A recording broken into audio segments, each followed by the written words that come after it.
de l'apprenant. Ce qui a été fait au niveau de l'Académie de Diourbel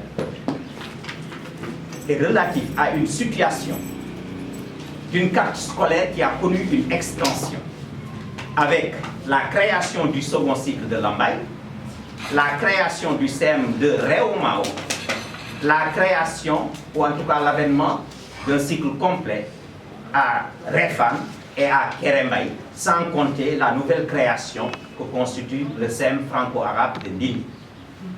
Par rapport à cette situation, et à travers le décret 1276, l'inspecteur d'académie et l'inspecteur de l'éducation et de la formation, chacun en ce qui le concerne, ont pour responsabilité de veiller à ce que ces enfants qui sont des fils de ce pays-là puissent étudier dans de bonnes conditions et qu'ils aient les profs aussi pour assurer ces enseignements.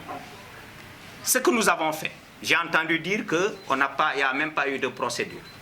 Nous avons fait un audit en mobilisant tous les formateurs du CRFPE qui ont sillonné les grands établissements avec un outil de collecte que je pourrais partager avec vous et qui nous ont rendu compte à travers un certain nombre de rapports. À la suite de cela, nous avons constaté des surnombres affarants dans certains établissements au moment où les enseignements ne se déroulaient pas ailleurs. Face à cette situation, il me revenait la responsabilité en tant qu'agent de l'État et du service public de veiller à ce que le droit de ces enfants à l'éducation soit assuré. Et j'ai pris sur moi, après avoir exploité ce travail d'audit sur le personnel que j'ai fait d'ailleurs même lors de la première année où j'étais là, j'ai pris ma responsabilité pour faire fonctionner ces établissements-là. En quoi faisant?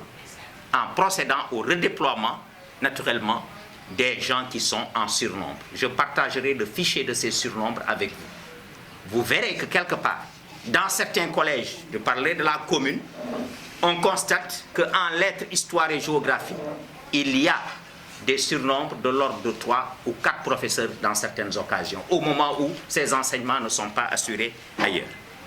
Donc, malgré toutes ces mesures que nous avons prises, nous étions dans l'impossibilité, eu égard à ces nouvelles créations dont je viens de parler et qui répondent à la préoccupation des populations. Si vous prenez le cas de Réaumao, c'est suite à une étude que nous avons menée, moi, mon staff, ça veut dire avec les IF et tout le personnel de l'IA, le ministre nous avait donné comme instruction de mener une étude sur l'impact de l'autoroute à péage, notamment dans les IF qui sont traversés. Et vous savez que Bambey a été fortement impacté. Et cela s'est traduit essentiellement par des suggestions que nous avons faites à l'autorité et qui a donné une suite favorable à cela et ça a abouti à la création de Réaumao. Il fallait mettre ce personnel-là. Autre chose, les OS ponctués d'incongruité. Bon, je ne sais pas ce qu'on entend par OS ponctués d'incongruité. Messieurs les journalistes, vous auriez peut-être pu leur demander de vous montrer cela et d'incohérence. Peut-être qu'il y a une petite erreur matérielle où on a mis à la place du signataire Seydou Diop. On a rectifié immédiatement et le lendemain. Je crois que si c'est ça l'incongruité, je crois que c'est pas rupture de dialogue avec les partenaires. Messieurs les journalistes sont là. Ici, c'est une maison très ouverte. Je ne soumets à aucun visiteur à un rendez-vous. Eux-mêmes qui parlent, je les ai reçus ici dans mon bureau à partir de 19h des fois jusqu'à 20h, 21h. Mais ce que je ne peux pas comprendre, c'est cette façon qui consiste à aller à la presse, dire qu'il y a rupture de dialogue.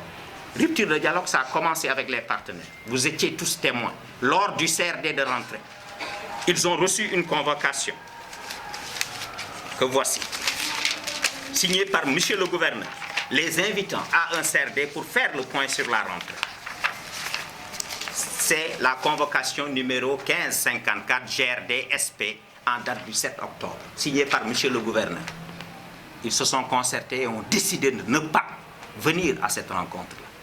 Et justement, cette rencontre, il était question, entre autres points, de faire le point